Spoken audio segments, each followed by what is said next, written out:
Okay, so hello everybody. My name is Elhanan Tzipilevich, and I'm a postdoc at the lab of Professor Phil Benfi at Duke University, North Carolina.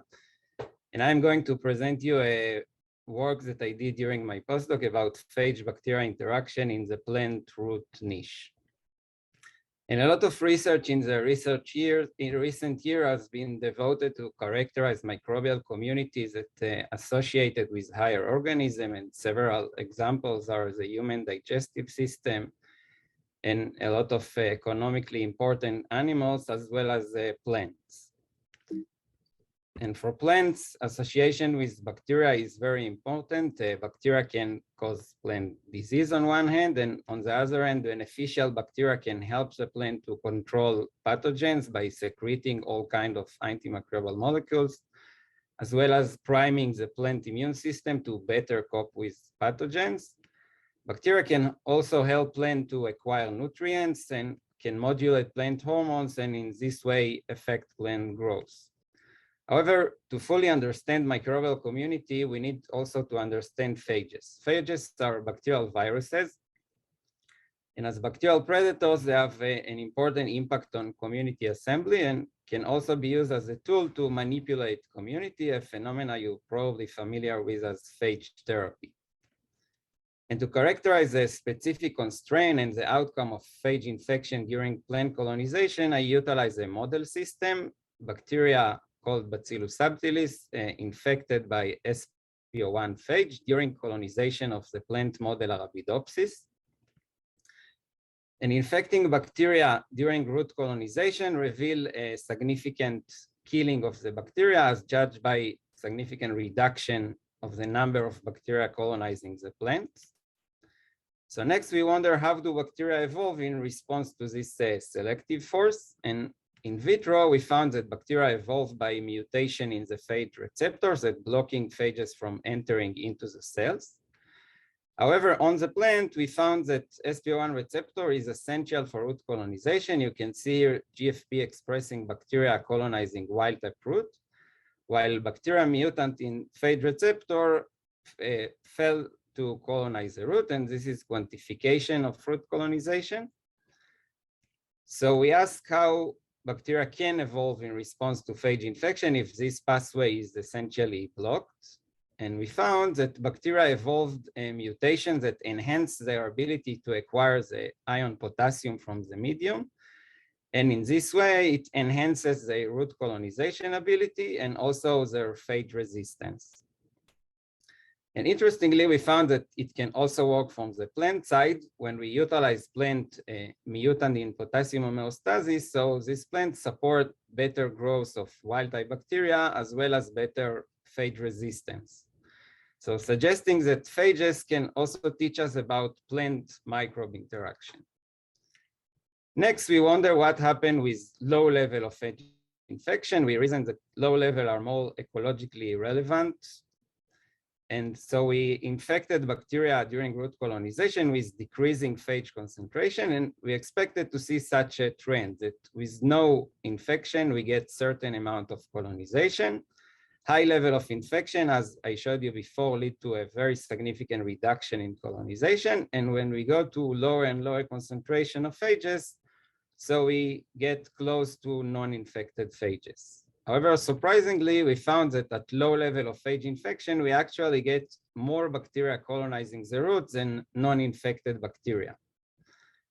So this suggests that infection somehow enhance plant colonization by bacteria.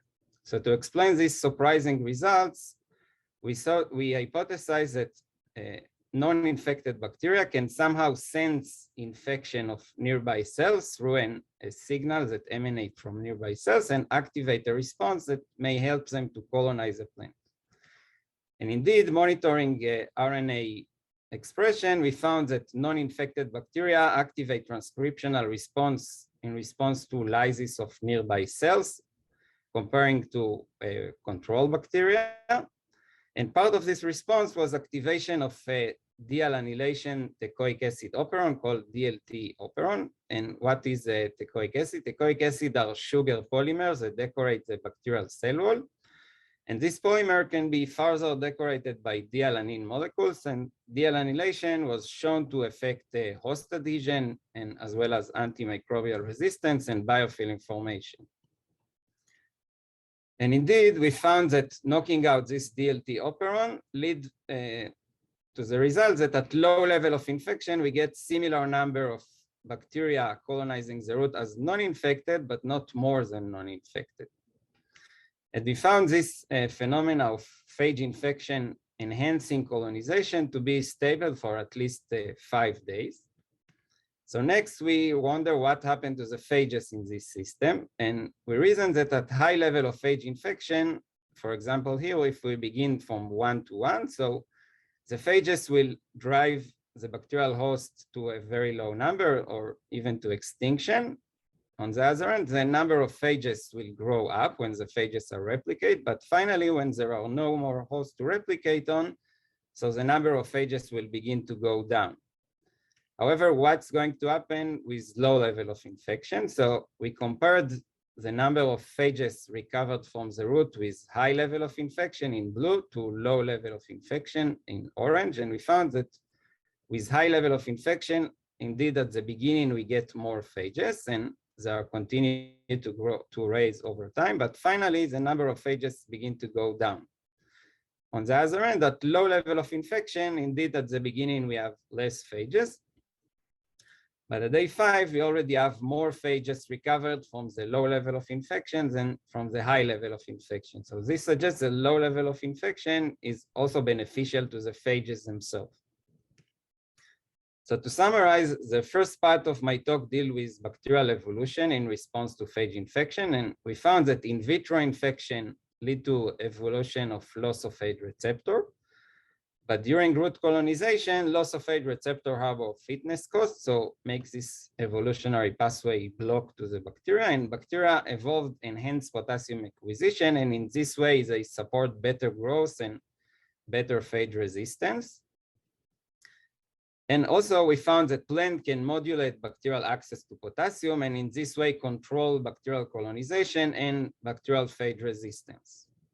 In the second part, I dealt with bacterial response to low level of phage infection, and I found that bacteria can sense infection of neighbor cells and activate response, and part of this response is activation of DLT operon that enhances root colonization, and in this way, phages do not drive their host to extinction, and a mutualistic interaction is established between the bacteria and the phages. So overall, by characterizing phage bacteria interaction in the plant niche, I found that association with plants can affect the outcome of phage bacteria interaction by enforcing evolutionary constraint and also controlling bacterial access to nutrients. And on the other hand, phage bacteria interaction can affect bacteria interaction with plant by enhancing root colonization. If you are interested in more detail, you are welcome to read our 2 newly published paper in Cellulose Microbe and MBio. And with this, I want to thank my mentor, Professor Phil Benfi, and Benfi lab members. And also thank you for listening, and I will be happy to take any questions.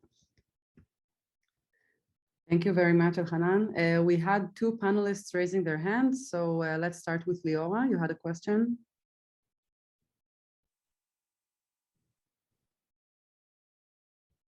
I guess Liora is not online at the moment. Nama, you also raised your hand. Hi, great talk. I really enjoyed. I wanted to ask about lysogeny. I have another question, but the most important, lysogeny. Do you know whether in the low or high, whether in the low infection, primarily there is any lysogeny of the phages? So this phage is strictly lytic, but it's more complicated because at low level of infection, it's a kind of like chronic infection, kind of partially a pseudo-lysogeny, which makes the story a little bit more complicated, but in general, it's a lytic phage. Okay, thank you. Following up on that question, I know that when you start with a very low concentration of phage, you actually end up producing more phage after a few rounds of replication because you have more, like the bacteria continue to grow, and then you have more naive bacteria to infect, and then after a few generations, you can get to actually higher MOI or higher phage concentration relatively to the beginning.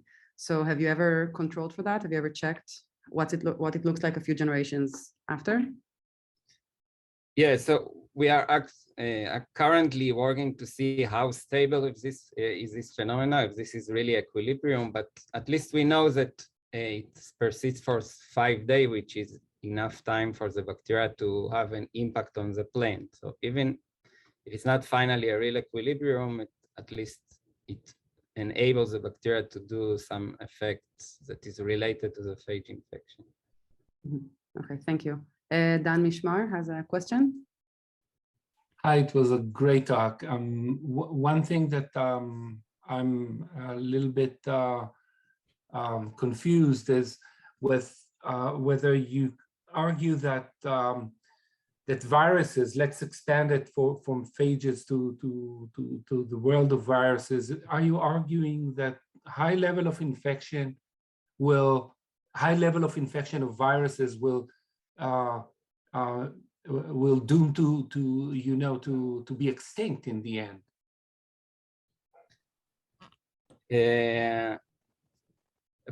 In a simple situation, so apparently it will lead to extinction, although in reality it's more complex because you get evolution of resistance and then evolution of counter resistance, but at least in a simple situation, it drives the host to extinction. So practically, we have to take into account the arms race here. Yeah, although in our case, they cannot evolve resistance. But okay. Somehow, yeah, which make it somewhat simpler. Okay, thank you. Sorry, maybe I missed it. How come the bacteria does not develop resistance?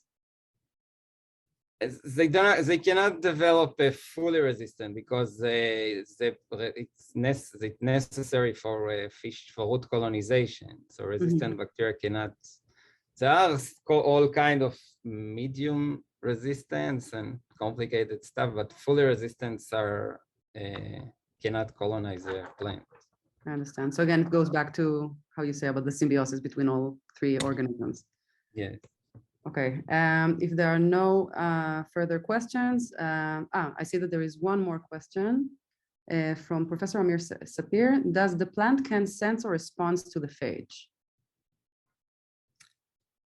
It's a good, interesting question that I don't know the answer, and it will be interesting to explore, but it is apparently indirectly sense the phage infection through the effect on the host physiology. But if it can affect the phages, sense the phages themselves, I don't know.